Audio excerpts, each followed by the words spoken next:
It was 2013 when I first saw a movie called One Step from the Grave.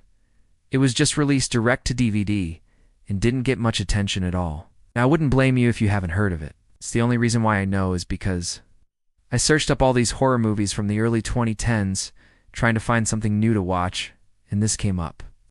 It sounded interesting, so I clicked on it, but man, it was one of the most boring horror movies that I had ever seen in my entire life. But then after I watched it, I read the description on the back of the DVD cover, and it said, based on the novel by Dean Koontz. And for those who don't know, Dean Koontz is one of my favorite authors, so I decided to read the book, and holy crap, what a difference. But that movie was absolutely horrible and butchered the story and characters. I will say, though, that I did enjoy the ending they came up with. But other than that, it's one of those cases where the book is great, but the movie sucks. So in today's video, we're going to talk about the book One Step from the Grave by Dean Koontz. Let's get into it. The story follows David Ashworth, who after his mother, Steph, leaves his job in San Francisco and returns to his hometown of Havenwood in Maine, which is where his mother grew up. He hasn't been back in 15 years, and while he was gone, the town was pretty much abandoned. It became a ghost town. While driving through, he sees a sign saying Population 14. When he gets out of his car, there's barely anyone around, and those who are outside look very suspicious. There's even a sign warning visitors to leave, or else they'll be shot on sight. He finds his mom's old house, which is now being used as a storage facility, and goes inside to see if anything is left behind. He does find some things, but is confronted by an old, overweight woman named Maggie. She says she owns the place now and accuses him of trespassing. Then, out of nowhere, two men burst through the door with guns. They also think that David is a trespasser and say that if he doesn't leave, they're going to shoot him. But before he can escape, one of them grabs him and pulls him outside to execute him. David is saved by a young woman named Claire Morgan, who lives across the street. She shoots both of the men and kills them, saving his life. She explains that this town isn't safe and warns him not to stay here. But David feels that something is calling him back to this town and wants to figure out what's going on. Claire decides to help him and they go to the diner to get something to eat. This is when we learn more about this town. Apparently everyone who comes here meets a horrible fate. People go missing, others are found dead. No one really knows what's going on. Even the police force in the nearby town doesn't want to come here. The people that do come here tend to get killed. As David and Claire are eating, they're being watched by this mysterious woman named Audrey. She works at the general store in town and seems to be a bit unhinged. Later on, David finds out that she has a twin sister named Vivian, who's been missing for a while now. Audrey believes that her sister was taken away by the entity that's haunting this town. We then meet Father Callahan, the priest who runs the church in town. He gives David the history of Havenwood. Back in 1936, a man named Jed Morgan built this town so he could live with his daughter Claire, who was born blind. He lived in a mansion on the outskirts of town, and one day he invited Father Callahan over for dinner. Jed was a scientist, and during their meeting, he revealed to the priest that he had created a machine that could pick up radio signals from other dimensions. He then brought out his invention and activated it, causing the world to implode. Their conversation caused the worlds to collapse, releasing evil forces that killed Jed and his daughter.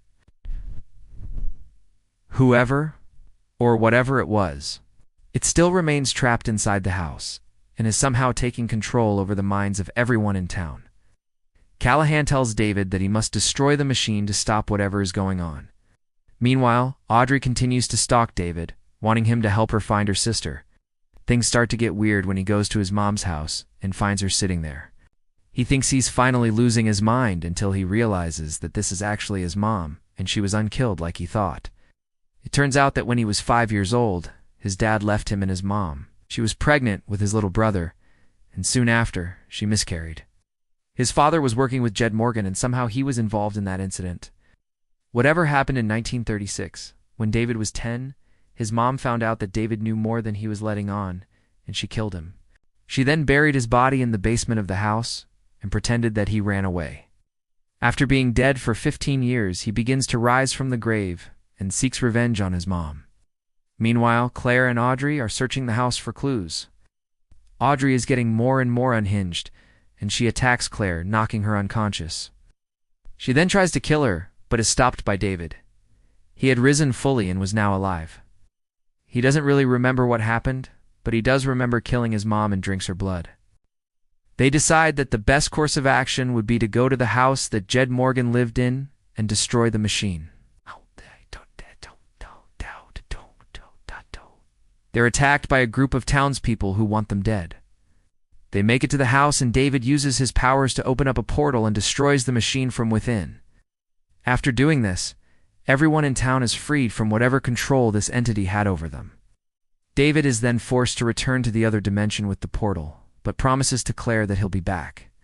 We then see him standing next to Jed Morgan and his daughter, who are very happy to have company. Now obviously, that's going to be different for everyone, but I really enjoyed this book. I love the mystery surrounding this town and whoever is haunting it. Also, I love how the book starts off with David not knowing anything about this place and slowly reveals everything to us as he learns about it. It's a great setup and keeps us just as clueless as him. And then once we find out that it's actually his mom all along, it's such a shock. And I know we've heard that before, that the villain is someone you wouldn't expect, but in this case, it really is a surprise. Plus, after all that build-up with the ghost town and everyone being afraid to go there, it's nice to see that it's not some random force of evil, but instead it's a human. Also, I feel like this book does a good job of showing how religion can sometimes be used as a tool for evil. You know, Father Callahan, he was supposed to be a man of God, yet he helped Jed Morgan perform whatever ritual he did. He knew that whatever he was helping him with was evil, yet he did nothing to stop him. I thought that was a great addition to the story. I will say the ending kind of left me unsatisfied. It's like, okay, David opens the portal and goes back into whatever dimension he came from, but like, what happens now? What happens to Claire? What happens to Havenwood? What happens to David? Like, I guess technically the story is over, but I wish we got some closure.